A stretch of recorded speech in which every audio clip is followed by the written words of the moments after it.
नमस्कार। नए साल के पहले खर्चा पानी में आपका स्वागत है। मेरा नाम है दर्पण और कई दिनों बाद आपके साथ जुड़ रहे हैं सिद्धार्थ जराबी जी। नमस्कार सिद्धार्थ सर, नववर्ष की ढेरों शुभकामनाएं। कैसे हैं आप? आपको भी और हमारे सारे दर्शकों को नववर्ष की बहुत बहुत शुभकामनाएं। सिद्धार्थ जी, आज हम मोटा मोटी तीन विषयों पर बात करेंगे। सबसे पहले बात आईपीओस पर।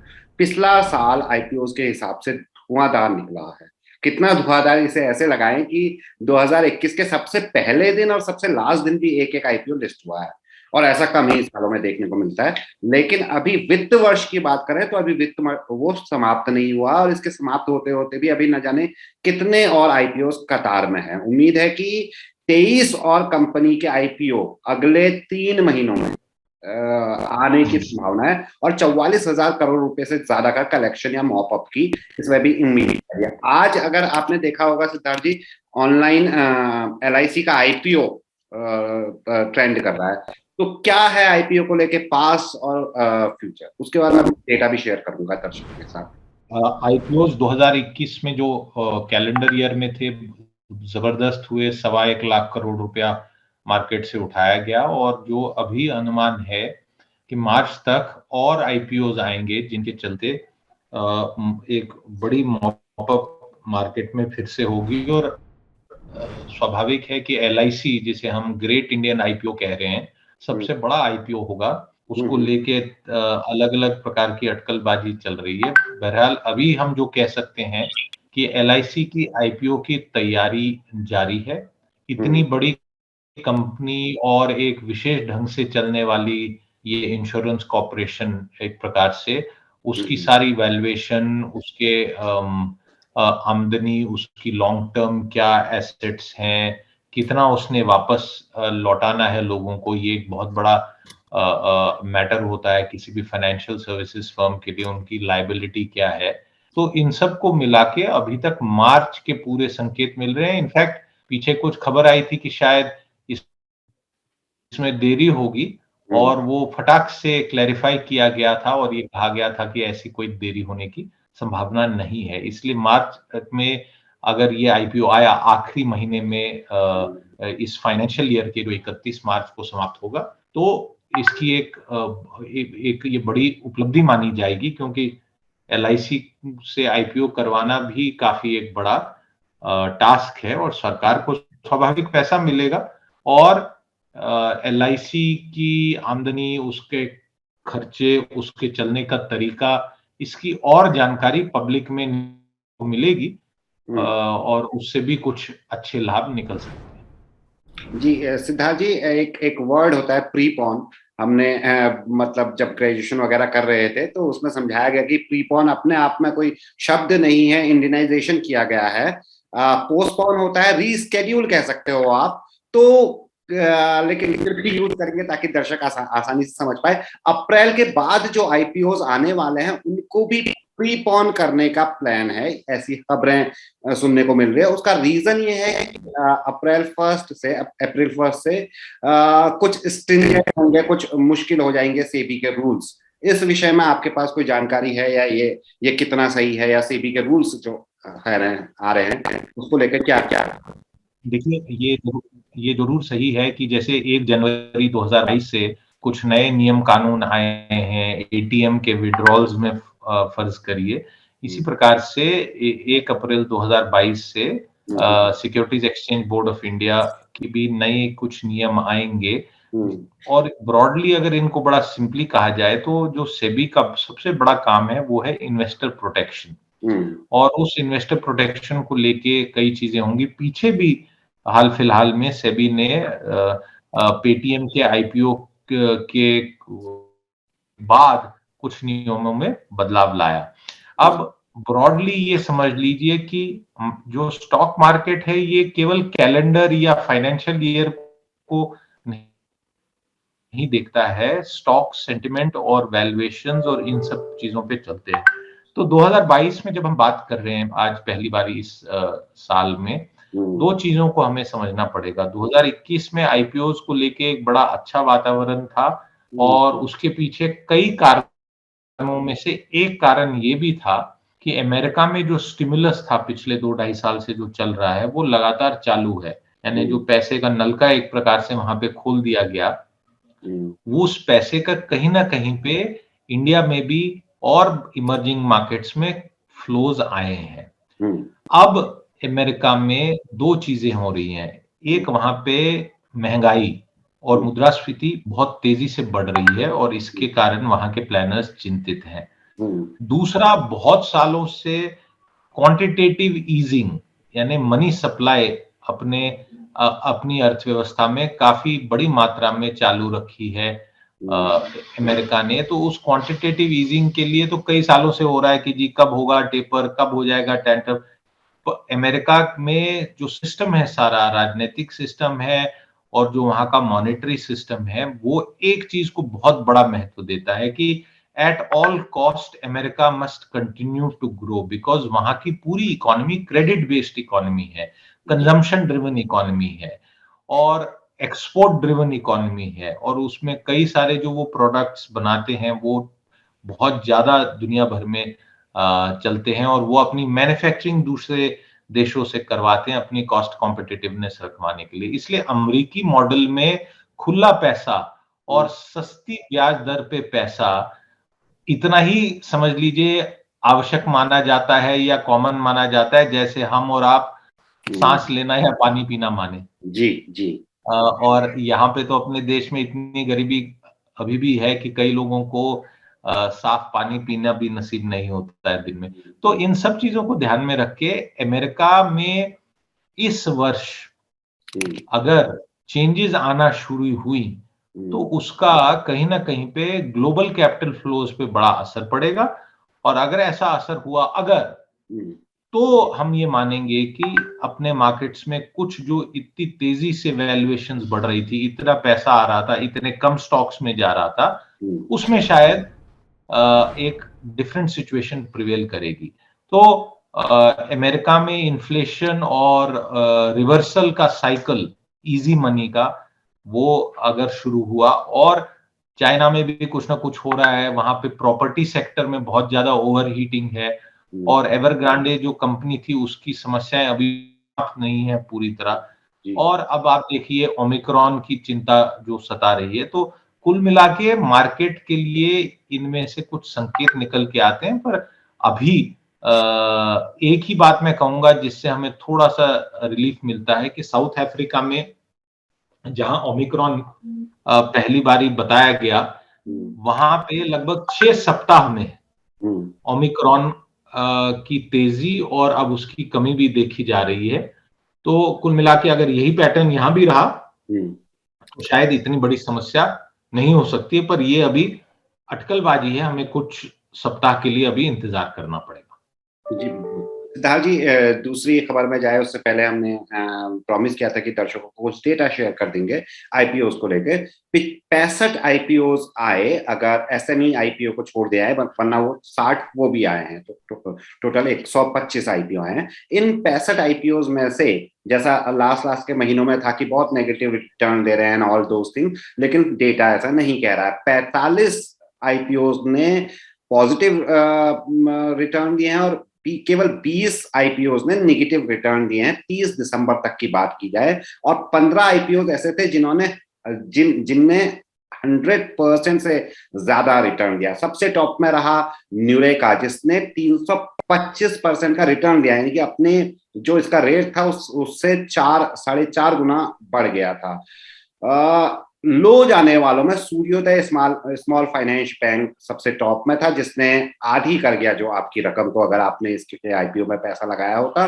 और नंबर 4 पे आईपीओ जो रहा था लो जाने वालों में 197 कम्युनिकेशन, या जिसको पेटीएम नाम से जानते हैं, वो रहा था जिसने आपके रुपये को 38.24% कम कर दिया। तो ये फिगर्स हैं। अब दूसरी खबर बेरोजगारी को लेकर है। सीएमआई का हर सप्ताह डेटा आता है सिद्धार्थ जी, और लगभग हम हर सप्ताह इस पर डिस्कस करते हैं क्योंकि देश में रोजगार की स्थिति काफी संवेदनशील बनी हुई है। सिद्धार्थ जी, हमने अपने एयर इंडिया में भी बेरोजगारी के सीएमआई डेटा पर बात की है। आज इस पर बात कर रहे हैं क्योंकि विदेशी मीडिया इस पर बात कर रहा है सीएमआई का हफ्ते का आता है, लेकिन 30 दिन के मूविंग एवरेज के हिसाब से दिसंबर में भारत में बेरोजगारी दर 8% थी, जो कि नवंबर की से 1% ज्यादा थी। और शहरी बेरोजगारी 9.3% थी, ये भी 1% ज्यादा थी। और ग्रामीण बेरोजगारी कम थी, हालांकि 7.4% थी, लेकिन ये भी पिछले महीने से 1% ज्यादा थी। रॉयटर्स की खबर है, वो ये कहती है कि ओमिक्रॉन के चलते अभी भी बेरोजगारी की स्थितियां भारत में बेहतर नहीं होने जा रही है। सिद्धार्थ जी, आपका टेक फ्यूचर को लेकर। देखिए, जो रोजगार की समस्या है अपने देश में, और मैं ये शब्द समस्या इसलिए कह रहा हूं क्योंकि ये एक पेरिनियल समस्या है। जनसंख्या और पढ़े लिखे जितने अपने साथी हैं देश भर में, उनको ध्यान में रखते हुए और ग्रोथ को ध्यान में रखते हुए कमी रहती है। तो कोविड आने के बाद और उससे पहले भी कई कारण थे, बट अगर हम कोविड वाले समय को देखें तो उस टाइम हमने देखा कि इनफॉर्मल सेक्टर में बहुत बड़ी मार पड़ी। इसलिए माइग्रेंट लेबर की भी एक नई दास्तान, एक वो जो भयावही एक प्रकार का दृश्य था, लोग सैकड़ों मील पैदल जा रहे हैं, वो उस टाइम घटा। अब क्या हुआ है, अब जो नवंबर से दिसंबर की जब तुलना करते हैं, सीएमआई द्वारा ये बताया जाता है कि 100.9 क्षमा करिएगा 7.9% से जो बेरोजगारी दर आई है दिसंबर में, ये नवंबर में 7% थी। तो ग्रोथ हुई है ओवरऑल एम्प्लॉयमेंट में। अब अर्बन वाली और रूरल अनएम्प्लॉयमेंट दोनों बढ़ी हैं। इसका क्या मतलब हुआ? एक चीज ये निकल, जो कुछ और एडिशनल कारोबार हुआ, कुछ सेल्स हुई, खरीद फरोख्त हुई, सामान बना, उसके चलते कुछ एम्प्लॉयमेंट अब मिली है। दूसरी ओर से ये भी बिल्कुल क्लियर हो रहा है कि दिसंबर में थोड़ी बहुत वीकनेस आना शुरू हुई, और ये हमने कई और क्षेत्रों में भी देखा है जहां पे जो दिवाली के बाद का जो एक्सपेक्टेड बम्पर था वो उतना रह नहीं पाया है। इसलिए इस रेट को जब हम ध्यान में रखते हैं, इसमें से हमें यही इतना ही निकाल के चलना चाहिए कि ये फ्लक्चुएशंस हो रही हैं, और ओमिक्रॉन के चलते जो चिंता है अभी इकोनॉमी में, अगले 4 से 6 सप्ताह हमें काफी क्लोजली मॉनिटर करना पड़ेगा इसका असर देखने के लिए। तो लॉकडाउन तो मैं नहीं मानता हूं कि शायद लगेंगे, क्योंकि अब वायरस के साथ रहना भी हमने सीख लिया है। वायरस ने अब एक नया चेहरा और एक नया रूप ले लिया है, म्यूटेट हो गया है। पर इस सब में से जो सबसे बड़ी बात है कि पिछले समय डेल्टा के कंपैरिजन में अब वैक्सीनेशन बहुत बड़ी मात्रा में ऑलरेडी हो चुका है हमारे पॉपुलेशन में। तो इसका एक असर अच्छा निकलेगा, कम से कम कुछ प्रोटेक्शन की दृष्टि से। बाकी ओमिक्रॉन कैसे फैलेगा, इस पे अभी इकोनॉमिस्ट को भी पूरी क्लैरिटी नहीं है। जी बिल्कुल। तो आपको ये लगता है कि अभी ये टेंटेटिव बेरोजगारी के जो डेटा हैं, जो नेगेटिव दिखा रहा है, वो कम से कम अभी के लिए टेंटेटिव है, और जैसे जैसे ओमिक्रॉन वगैरह की रिपोर्ट आती रहेंगी उसके बाद स्थितियां ज्यादा क्लियर होती रहेंगी, और उम्मीद है कि देखिए, मैं अगर एक छोटे सी उदाहरण देते हैं, दिल्ली में अभी कुछ सिलेक्ट सेक्टर्स में पाबंदी लगा दी गई है, जैसे फर्ज करिए जिम बंद कर दिए गए हैं। जी जी जी। अब अगर जिम ज्यादा देर बंद रहेंगे तो वहां बेरोजगारी होगी ही, कुछ स्टाफ की तो होगी। इसलिए ये, और ऐसे बहुत सारे एग्जाम्पल्स हैं, उनमें डिटेल में न जाते हुए मेरा यही कहना है कि जिनकी पक्की नौकरी है ऑर्गेनाइज सेक्टर में और सरकारी या निजी क्षेत्र की, उनको इन चीजों का असर नहीं पड़ता है। ये तो लार्जली जो ये डेटा है, ये नॉन फॉर्मल सेक्टर का डेटा होता है, जहां पे परमानेंट एम्प्लॉयमेंट का कॉन्सेप्ट नहीं है, जो बाकी एक नंबर को ऑलरेडी वो अपॉर्चुनिटी मिल चुकी है। जी, अगर थोड़ा सा हल्के फुल्के उसमें कहा जाए, आपने सही कहा था कि हमने वायरस के साथ रहना सीख लिया, वायरस ने भी कमोबेश हमारे साथ रहना सीख लिया है। वो इतना टचवुड अभी तक जो खबरें आई है वो इतना नुकसान नहीं पहुंचा रहा है। तो यकीन होता है कि मतलब उम्मीद है कि अब की बार लॉकडाउन जैसी स्थितियां नहीं आएंगी, और उम्मीद करते हैं कि ना आनी चाहिए। आज शेयर मार्केट भी बड़ा पॉजिटिव दिखा रहा था, तो उस हिसाब से भी उम्मीद है। तीसरी खबर है, मैं बिल्कुल शॉर्ट में पूछूंगा कि डब्ल्यूटीओ को भारत की चीनी से क्या दिक्कत है, और भारत को डब्ल्यूटीओ की दिक्कत से क्या दिक्कत है? देखिए, बेसिकली डब्ल्यूटीओ ने जो हम शुगर के लिए स्कीम्स देते हैं, जो सब्सिडी दे जा रहे हैं, ये उसके विरोध में है। डब्ल्यूटीओ ये मानता है कि अगर किसी भी देश ने अपने निजी क्षेत्र डोमेस्टिक कंपनीज को या डोमेस्टिक प्रोड्यूसर्स जो हैं गुड्स के, किसी भी प्रकार के गुड्स के, इंक्लूडिंग एग्रीकल्चर गुड्स, अगर उनको कुछ उन्होंने सपोर्ट दिया, सब्सिडी दिया, तो ये एंटी कॉम्पिटिटिव है, क्योंकि उसके कारण उस देश के जो प्रोड्यूसर्स हैं उनको एक कुशन मिलता है जो दूसरे देश के एक्सपोर्टर के पास अवेलेबल नहीं है। तो आप सॉरी, आपको इंटरप्ट कर रहा हूं, जाने से पहले इसमें आपसे ये भी कवर करने को कहना चाहूंगा कि चाइना भी तो ऐसा करता है, वो मेरे ख्याल से आप कवर करेंगे भी, क्योंकि आपने बड़ा अच्छा पॉइंट दिखाया। तो तब क्या ये क्वेश्चन वाली बात नहीं आई थी? Please continue. सॉरी। देखिए, ये बेसिकली एक, जिसे हम कहेंगे ट्रेड को लेके, अब इस केस में, शुगर वाले केस में, ब्राजील जो एक बहुत बड़ा शुगर प्रोड्यूसर है, ऑस्ट्रेलिया और ग्वाटेमाला, ये 3 कंट्रीज ने अपील किया था। और ये इससे एक बड़ी और जुड़ी हुई बात है कि जो मिनिमम सपोर्ट प्राइस है या जो सब्सिडी दी जाती है, ये इसको डब्ल्यूटीओ कंप्लायंट नहीं माना जाता है मोटा मोटा,